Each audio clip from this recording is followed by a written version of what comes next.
Hola, ¿qué tal? ¿Cómo han estado? Bienvenidos nuevamente a El Punto sobre la I. Hoy tenemos con nosotros al analista internacional, al reconocido analista internacional Carlos Pereira Mele. ¿Qué tal? ¿Cómo está? Bienvenido. Cuéntenos de qué nos va a hablar hoy. ¿Cuál es ese tema del que debemos saber todos el día de hoy? ¿Qué tal, Shadi? Muy buenas noches. Buenas noches. Bien, directamente digamos que he preparado una pequeña, breve síntesis de acontecimientos que están ocurriendo en nuestro subcontinente americano, básicamente, y muy particularmente sobre cómo está haciendo el accionar de Estados Unidos en nuestra propia región. Cuéntenos. Recuerden que nuestra región básicamente está bajo un control de un comando militar, conocido como Comando Sur, que es del sur del río Bravo, los dos océanos, el Pacífico y el Atlántico, hasta Antártida, es el área que tiene de control y de influencia el Comando Sur de Estados Unidos. Ahora bien, en la práctica, este Comando Sur desde hace mucho tiempo se desarrolla como una especie del vicecónsul romano. ¿Qué es lo que eran los vicecónsules romanos? Eran los gobernantes que enviaba el Senado o el emperador a las provincias más alejadas del imperio para controlarlas, y tenía una gran capacidad porque tenía el manejo de las legiones militares, no solamente del comercio o la administración del Estado romano. En este caso específico, el Comando Sur desarrolla esas actividades, muy por encima además de las demás agencias que integran el poder norteamericano en nuestra región. El Comando Sur, en lo que va del siglo XXI, unifica en su poder y administración a la mayoría de las otras instituciones norteamericanas que operan en la nuestra. Por ejemplo, la DEA, por ejemplo, la USAID, por ejemplo, el Departamento de Estado trabaja en conjunto con el Comando Sur, y para muchos tiene más poder de decisión el Comando Sur que los propios representantes de la diplomacia norteamericana en nuestra región. ¿Y cuáles son los objetivos de este Comando Sur? Y bueno, son amplísimos, no solamente de los militares, sino que también está interesada en el comercio, está interesada en mantener o instalar lo que ellos denominan los valores que supuestamente defiende Estados Unidos, que es la libertad y la democracia. Y también de advertir y preparar a sus socios más cercanos para enfrentar a los riesgos de lo que ellos llaman su seguridad nacional. Tal es así que nosotros somos el principal arco defensivo que tiene Estados Unidos, y el segundo arco defensivo es del Caribe hacia el sur. O sea, estamos implícitamente dentro de la estructura de seguridad y defensa norteamericana. Esto es muy importante que lo sepa la audiencia. Muy bien, ya desde el 2005 este Comando Sur alertaba a las autoridades norteamericanas, porque el Comando Sur han pasado numerosos comandantes y siempre han estado alertando lo mismo a las distintas administraciones que en todos estos años se han ido reemplazando en Washington, que había una presencia cada vez más fuerte, más estable, con mayores inversiones, etcétera, que era la China, también la India y últimamente la rusa, que afectan a los intereses estratégicos y de seguridad norteamericana en la región. Ahora bien, a ello, la única respuesta que dio, por ejemplo, el demócrata, en comillas, Obama, fue la reinauguración de la cuarta flota naval norteamericana, que había sido disuelta después de la Segunda Guerra Mundial, que es la que controla los mares de la región. O sea, la única respuesta que da Estados Unidos a esta región, que ellos bien saben que está siendo muy atractiva para los intereses y la economía china y también de la India y de otros países asiáticos, es simplemente el digamos, el elemento militar. Militar. Y fíjese que después, también en otros términos, ellos siempre están con el tema del terrorismo internacional, de la supuesta lucha contra el narcotráfico. Digo supuesta porque cada año que pasa el narcotráfico crece y la producción crece justamente en los territorios donde hay asesores norteamericanos, donde hay equipos de la DEA y muy específicamente en la República de Colombia, para ser muy claro en todo esto. Bien. ¿Qué queríamos decir con todo esto? Bueno, que todo esto se ha venido a ratificar, o sea que todo esto que se venía analizando se ha dado a la luz en estos días, porque el 29 de octubre asumió la nueva comandante del Comando Sur, la primera vez que una generala, una mujer, asume el comando de esa unidad, ¿no es cierto? Que es la señora Laura Richmond. Pero lo interesante de esto es que cuando ella asume, es nominada por el jefe del Estado Mayor Conjunto de las Fuerzas Armadas Norteamericanas, el general Milley, cuando ponía en el cargo a la jefa del Comando Sur, la generala Laura Richmond. Vamos a citar textualmente sus palabras, que dijo: acá estamos en un vecindario, reitero, vecindario, trabajamos codo a codo para asegurar este hemisferio.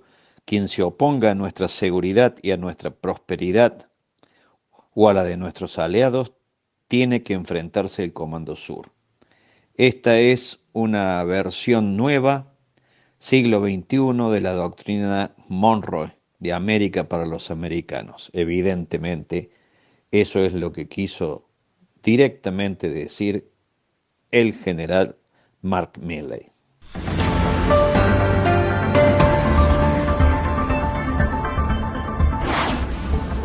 And meaningful reforms. Senado norteamericano para la aprobación de su pliego. Dijo este caballero palabras como la siguiente: Argentina es un lindo bus turístico sin ruedas. Vaya definición que tiene alguien que tiene que representar a otro país frente a otra nación, iniciar así esta presentación al país al cual va a ir a ser representante. Dice además que este señor que nos ayudará a crear un master plan económico. ¿Para qué? Para pagarle al Fondo Monetario Internacional la deuda que contrajo la anterior administración de la actual, que es la del ingeniero Mauricio Macri, que solicitó de urgencia para no entrar en default más de 55 mil millones de dólares, pero que en la realidad entraron al país 45 mil y según todos los datos que hay, fueron todos fugados al exterior en un pasamano histórico. Pero este señor viene de cobrador entonces del Fondo Monetario, entonces no tenemos un embajador, viene también una persona a imponernos una serie de directivas, no van a actuar en el mundo diplomático, también por supuesto que nos dice que tenemos que cambiar nuestra política exterior. En ese caso, con gran claridad dice que debemos enfrentar al eje del mal que los determinan ellos siempre. El eje del mal es encabezado por Nicaragua, Cuba y Venezuela. Con países con los que la Argentina ha puesto en algunos momentos algunas trabas, sino ha puesto algunas situaciones que no está de acuerdo con la política interna, pero la Argentina históricamente, y es una de su tradición diplomática, es no inmiscuirse en los asuntos internos de otras naciones y por lo tanto no puede ni debe romper esa tradición porque lo decida Estados Unidos de Norteamérica. Estamos viendo, si me permiten, aquí la situación siguiente. Estamos viendo la versión Braden 2.1 del siglo XXI, para que la audiencia entienda.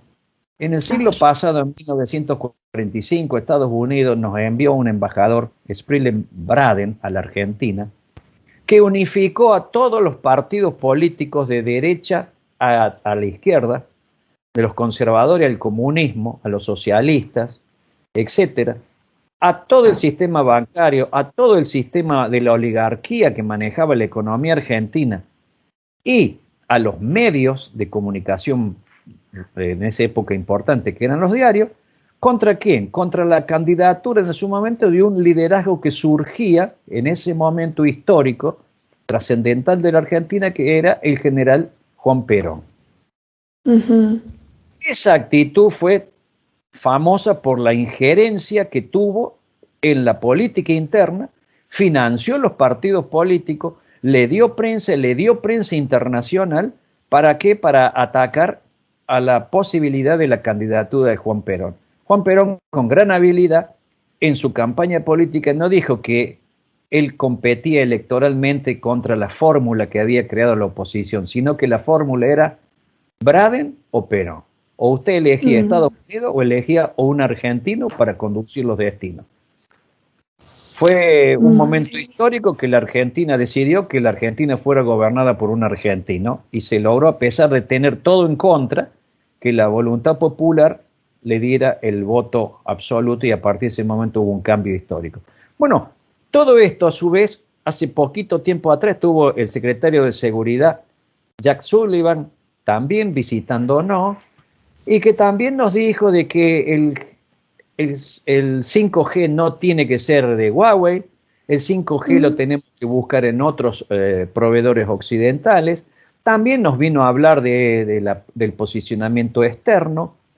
O sea, estamos viendo un ajuste de cuentas, un ajuste para encolumnar a la Argentina y a los países de la región detrás de qué, de el proyecto unilateral norteamericano, que como todos sabemos, a esta altura de la situación mundial, que ya Estados Unidos no está en condiciones de venir a imponer semejantes temas.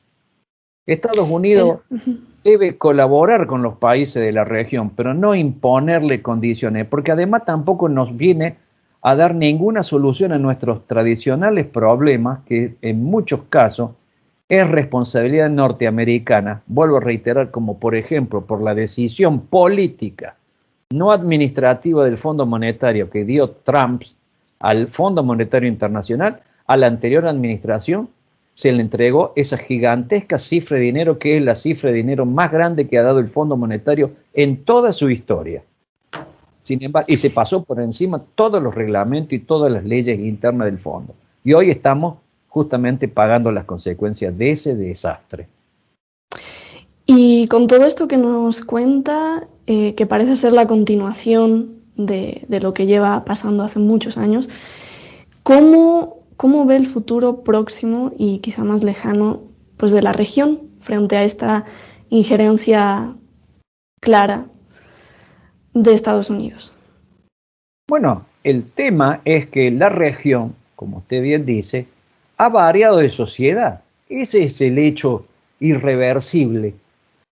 Las sociedades en América, y fundamentalmente en América del Sur, han variado de la relación histórica, comercial y económica que teníamos con Estados Unidos, y ha variado hacia el Asia-Pacífico. Hoy en día, fíjense que en el 2001, China invertía, o el intercambio con China era de 12.000 millones de dólares.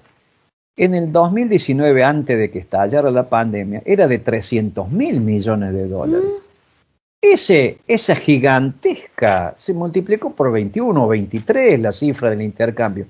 Y esas sociedades antes se hacía con Estados Unidos, y ahora todo eso se hace con Asia y fundamentalmente con China. O sea, Estados Unidos, para venir a plantearnos a nosotros una sociedad, también debe plantearnos en una oportunidad de negocios y de comercio en serio, y que nos dé ciertas garantías de poder tener un desarrollo apropiado. Pero no nos puede venir a imponer que no tengamos sociedades económicas y comerciales con el país que más nos compra, con el país que más inversiones ha puesto en América, y que no son ni siquiera en Argentina. Por ejemplo, el país que mayores inversiones recibió de China es Brasil. El 50% de las inversiones chinas han ido a parar a Brasil. Y a un Brasil que tiene a un Bolsonaro, hombre muy ligado, bueno, por lo menos a la administración de Donald Trump, porque ahora está también con serias dificultades porque se lleva muy mal con la administración de John Biden. Eso lo hemos visto en los últimos días.